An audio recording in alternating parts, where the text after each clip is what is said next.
Theo. Hola, ¿cómo estás? Hi, Gabe. Hi, Lupe. Hey, how are you? What's up, Jose? Good to see you again. How are you?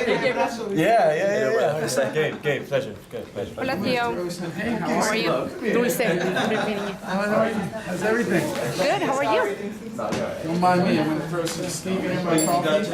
Of course. We're gonna do this. You guys know some people do. And I'll come in and give last question. Thank you. Okay.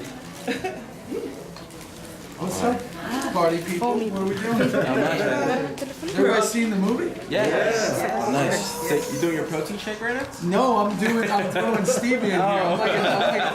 I'm like an old woman who brings their own stuff. Dude, I got stevia in the car too. I'm telling you, man, I'm I trying. bring my own tea to restaurants. I My do, husband's like, me no, too. don't do that. Don't I do got that. That's my own embarrassing. tea. I got all my own tea. I got monk fruit and stevia. But they don't get what I want. So what do I do? You ever bust a Selena and bring out your own Tabasco? I do.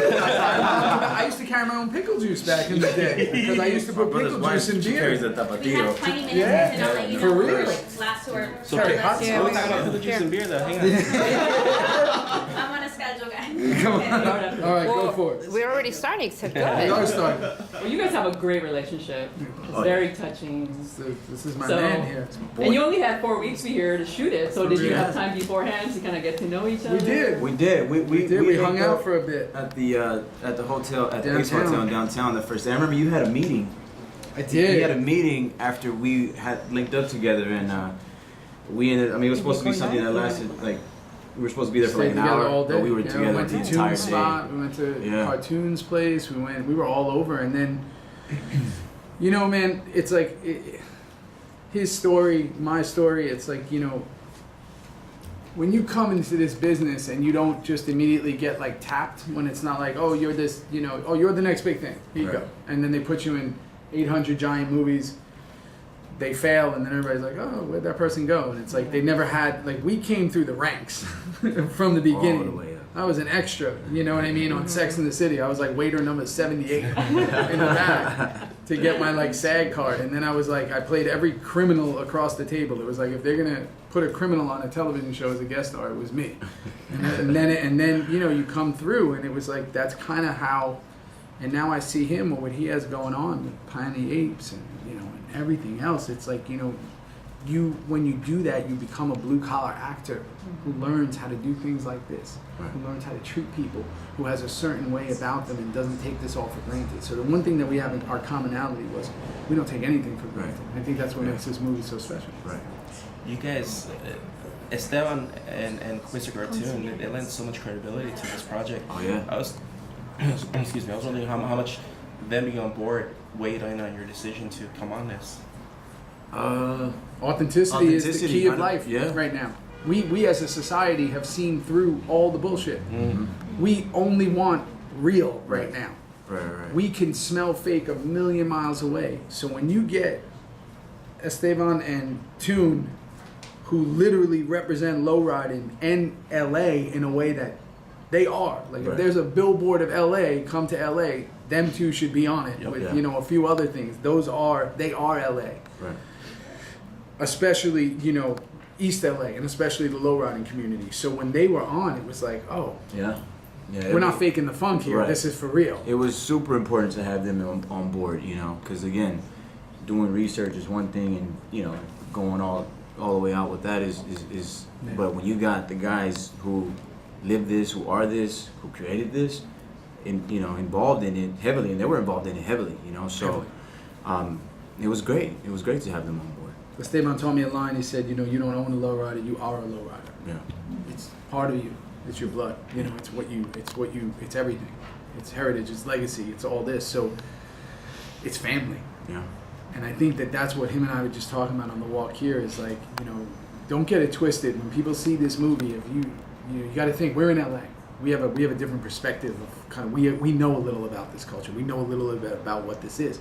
But outside of this, you can look at this and be like, oh, it's just going to be this gangbanging, you know, type of film. Right. And then all of a sudden they're going to go in and go, that was not what I was expecting. Right. Same like 8 Mile, same like even back in the day, like Saturday Night Fever and stuff like that, where you go in and you learn something different about a subculture. Same what happened with Sons of Anarchy. It's like people, oh, it's going to be about outlaw motorcycles.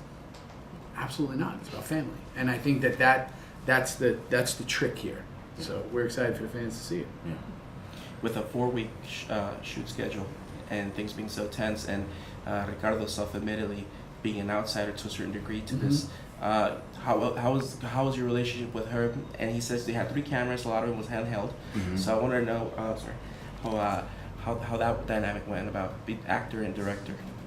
It was great. I mean, Ricardo, he was, he was very passionate about the project. I got involved in it early, or maybe a little bit after Theo did, but I went through the process with him. I was waiting on you. Yeah, he was waiting on me to.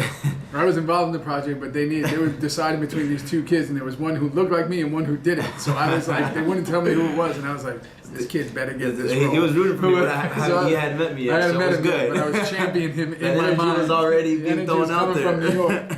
I was like, please let this dude get the role. So. No, but it was great. I mean, Ricardo's amazing to work with, and he's a very cool, calm, relaxed director. You know what I'm saying? Like, again, it was a fast shoot, so we had Storyboarded up. Yeah. We had every scene drawn out. I mean, prepared storyboarded all the way through. So anytime we were, if we were to ever encounter stuff on set, bumps on the road or whatever, we were already ready to. We had the solution for it. So it was, he's a great director, and he's an artist himself. Ricardo's an artist himself. So, in the film you can see a lot of that, a lot of his artistic eye is all over him. And Andres Sanchez, his RDP in the film. I mean, they're amazing filmmakers. So. And they kept it fluid. They kept it moving. And when you get somebody like Ricardo, he's so calm. And why you want to work with someone like Ricardo is because he has the same passion of someone going in. It's not just manufactured. Like, hey, okay, so we're going to do this. It's like he's so excited. And you want a director who's as excited as the people who are doing it. And we knew that this was a short film on a very minimal budget, that we were telling a story, that we were doing something that really technically hasn't been done. And we were going to try to do something and put a story out there that nobody has done before. So, not a lot of people had a lot of trust in that. So we had the trust in it, the core unit. And Ricardo was just as excited as we were. So we were hyped, going in. Theo, talk to me about your character. I like that there's a dark side, there's a sweet side to him. That was your interpretation. And I see that your tattoos are ready. Oh, yeah. Yeah. It's like, who knows what's happening. I was, They're cool. after I had, this story, I chase characters, and I chased Francisco from the beginning because I needed for me to exercise certain demons. Like, my father was gone when I was young. I had, like Francisco, I had a backpack full of resentments, and I had really never got a chance to exercise that. When I went to do it, in my own personal life, I found out my father had passed, and I was like, never got the chance to really use all that.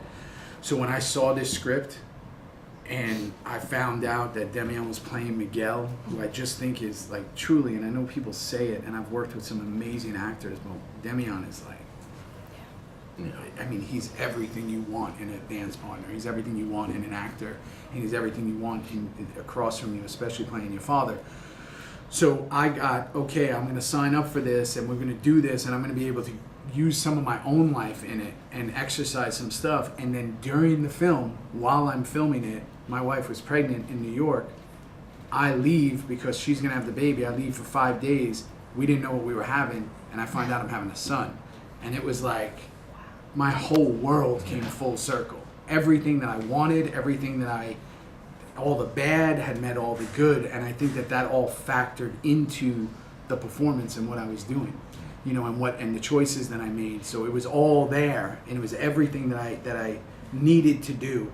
I've been very fortunate enough to play characters that have kind of always had these hard, massive exteriors of just rebellion, and at the same time they're just kind of just needed something inside. They need acceptance. They need their father to say, I love you, brother. Like, it's okay. You just want that. And I think for someone who's done, I know a lot of people in my family who have, gone away, and, especially for a longer period of time, like 8 years, the world moves, your world stops. So all that's building up in there is this, and he comes out and doesn't want that for him. he wants Danny to not go through what he went through, not to feel that pain. He wants to protect him. So there's nobility behind what he's doing. It's just coming in a very different action. So I got super fortunate to play a role that has all those elements, and I'm excited to see what people think about it. And you were able to kind of fix some internal problems Yeah, too. yeah. I mean, for me, acting is therapy. I mean, it's why I have to do it. It's not like, I mean, even if I have to act. Yeah. It's not like I can't not. I have multiple other businesses. I'm a father first and foremost. I live a small life in New York City. But I have to act because it's for a way for me to exercise a lot of things that I've gone through in my life, and I think we all have certain things, whether it be running or relationships or hobbies or whatever. For me, mine is acting. Mine is relationships. You mentioned Damian, and the director said that he was such a pro, and he mentioned the dinner scene where he kept eating the chicken even though he was off camera, and how he helped some of the younger actors. I don't know if that included you. Yeah. What was it like working with him and tapping into with Damien? He's just special. That's a special performer. Again, that scene specifically, it's a funny scene because he's devouring this chicken, and it was crazy because even just watching him Is eat it this. the opening scene where they're asking about ghosts? And Yeah. he's getting frustrated? Yeah. So he's eating this chicken. I mean, as silly and as fun it sounds, but he's just so committed. You know what I'm saying? He's just so committed and so fully invested in what's happening at that very moment, right then and there. And he's having dinner and he's eating. We're talking about ghosts, and and then again we'll turn around and he's still there. He's still doing. And again, he's working with him, because working with him was very important for me because he's a big time actor. He's Oscar nominated. So learning from him and all the little little tricks and little things that he does just like that, being fully committed all the way through was. It's just so easy to jump into his world and into the energy that he's creating and the thing that's happening in the scene with him, because you gravitate towards it. You know what I'm saying? So it was never a sense of intimidation or, it was just, he was so welcoming, you know what I mean? Welcoming and very father figurely in the film and working with us. So, it was great. It was fun, man. We had a lot of fun working with him. So it was fun. It was great. Yeah.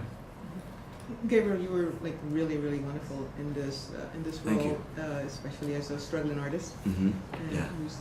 So were you out and about checking out the galleries and places like that, talking to other artists? I mean, I wish we had a little more time to do that, but no. I mean, I kind of had. I grew up. I had a thing for art, drawing, and things like that when I was young. When I was a kid. I used to draw. I was big on drawing superheroes. Like I used to create my own superheroes. I used to draw. I was big on ninjas. I would draw ninjas and Cool. Yeah, and still knights cool. and things like that. So I kind of have my own, art, thing into it. But and I had a lot of friends in high school that were graffiti artists. They do the murals. They do all that stuff, and it's a hard thing to do. That's not easy to do. Those are very, very intricate, very detailed, they call them bombers. Yeah. They call them bombs. So, and I remember in high school, one of my buddies, he was like a little small crew, and they would go out, in the LA River where all that graffiti stuff is at. And I remember I was so in awe by because one time we took off after school and we were like, yo, we're gonna go catch a bomb. I was like, all right, what is that? I'm down. I just got out of basketball practice. I'm Say that in down. New York, they arrest you. Right? So we go and, and then just seeing him, that moment, that was Danny. I saw Danny, you know what I'm saying? So I grabbed that experience from one of my boys, and then brought that into Danny's character. So, but yeah, I wish I would have had a little more time to kind of hang out with, but it was great. Overall, I mean, it was still, it was still, yeah. So. I want to know who kept the car with Supergirl painted on the hood. Somebody got that. That was a real deal, I keep- you know, Lolo and somebody, that was a decal mural over it. Yeah. So the question is, where's the decal mural? Right.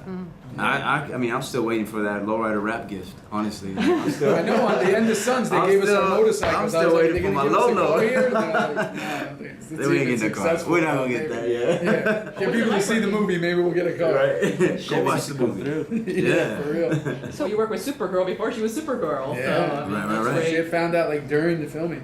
Right. Oh, really? That's right. Yeah. Yeah. All of a sudden, there was like nobody cared when we were filming, and then there was And then like all of a 50 sudden- paparazzis outside. Oh man. Yeah. You're like, yeah. Blue collar actors. And you work with people who have not been given everything. You know what I mean? Who just throughout your career, I've been fortunate enough to be with the peoples, you know, the Jimmy Smitses, the Emilio Riveras, the you know, the Mahershala Ali's, the Alfred Woodards. These are people who we've worked from the beginning up. There's no stars here. They become stars. You know what I mean? And when you work around that caliber of people like Demian, people like Eva, you know, Tony, Yvette, all the people, Brian, Rubio, it's like you get people that are just so happy to be there. We understand the importance of this. We understand how cool this is. Right. We understand that we're living our dreams, that we're getting to do this, and that we're getting to show people that anybody can do this. If you work hard enough and you do your thing, and that this isn't, it's not a dream. And like you said about the real LA, I mean, when you get to do that, you know, I'm lucky enough to be born and raised in New York City, and I also lived here for a long time. New York City has had the pleasure of being shown in many, many films, all different areas. You know, we do it on Luke Cage with Harlem right now and all that. It's like, to see this, the real LA, what I'm so excited for is that people get to see it because they never know, they don't know about it. Right. The people who live here, we take it for granted. We know about it. It's like I live on Staten Island. I take for granted that the Wu-Tang's from there, and I grew up when they were selling stuff out of the back of their car, and I was buying the tapes, you know, for $1, and now like everybody's like the Wu-Tang, and I'm like, yeah, we grew up a block away. It's like I take that for granted, and they're this, you know, whatever. So I think that with Lowriding and with this film, we get to expose it, you know, to a whole wider audience. So that's why we're so excited for people to get there and learn something when you're there. Yeah. Fantastic. Thank you guys so much.